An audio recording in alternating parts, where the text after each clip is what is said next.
Good day, I'm here to present our research project entitled Farm Profile of Pili, Canario Obatum and Grilled Trees in Selected Areas in Camalig, Albay, co-authored by myself, Region N. Grande, and Ms. Judith R. Chavez from Bicol University, Ginobatan.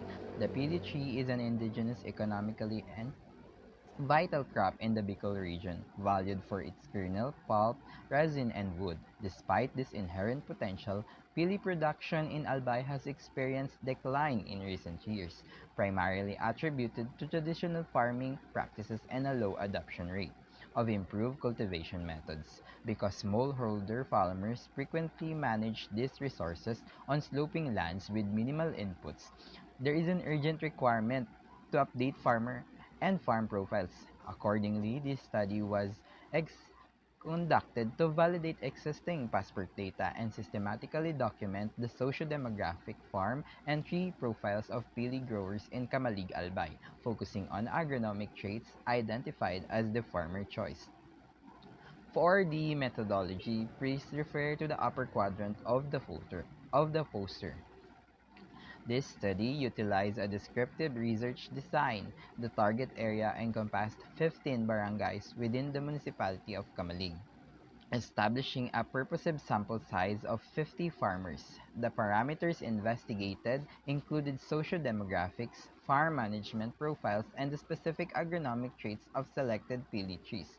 The collected data underwent statistical analysis using descriptive statistics as detailed in Table 1. The demographic data indicates that the interviewed pili farmers are predominantly older individuals with a high frequency within the 50 to 69 age bracket, and women constitute a substantial portion of the labor force. The baseline data further shows limited formal agricultural education, predominantly low family income brackets, a lack of active memberships in agricultural organizations, and minimal attendance of specialist training seminars for PD management. Concurrently, the farm profile data highlights that production remains strictly small-scale, characterized by an average holding of 1.8 hectares and a low density of approximately 8 pili trees per farms. These farms are situated mostly on undulating terrain.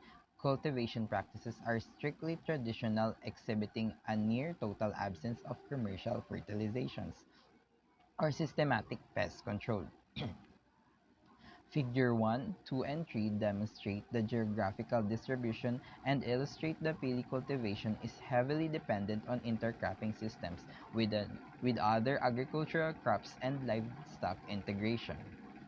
So, as shown in Figure 3 and 4, local growers primarily select trees based on fruit abundance, thick shells, edible pulp, and large fruit size. Structurally, these are low-care, native backyard landrace grown on steep terrains, ranging from 40% to 100% slope.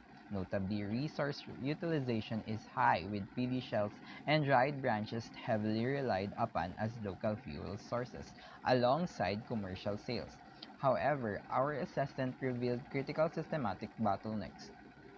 First, the yield profile. Due to extreme height, age, and lack of fertilization, annual yields are critically low, averaging between 1 and 50 kilograms per tree. Low elevation. Kutmon represents the baseline low, with nearly 89% of its tree hitting this minimum threshold. Conversely, high elevations are found in Mina and Kirangay, buck this trend, achieving high yields of up to 200 kilograms per tree.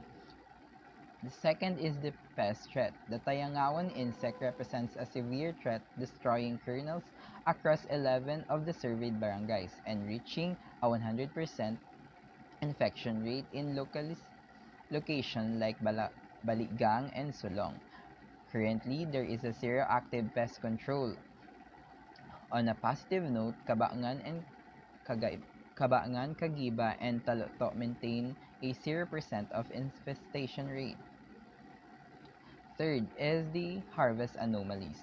While peak harvest occurs between June and August, mid-elevation Kagiba secures multiple cycles, up to 3 harvests annually, while high elevations Kabaangan yields a unique off-season December harvest. In summary, while localized trait drives selection, the pili industry focuses severe constraints due to low yields, heavy pest pressure, and a critical deficiency in technical support and training. In conclusion, this research successfully validated 9 out of 43 existing passport entries and successfully documented 31 previously unrecorded farmers, thereby updating and enriching the Pili Information System database. The empirical evidence demonstrates that Pili farming in Kamalig is constrained by low-input traditional and subsistence-oriented methodologies. Production is limited by adverse terrain, small land holdings, and aging human capital. Because selection depends primarily on primitive cultivars rather than standardized clonal materials, strategic intervention is imperative.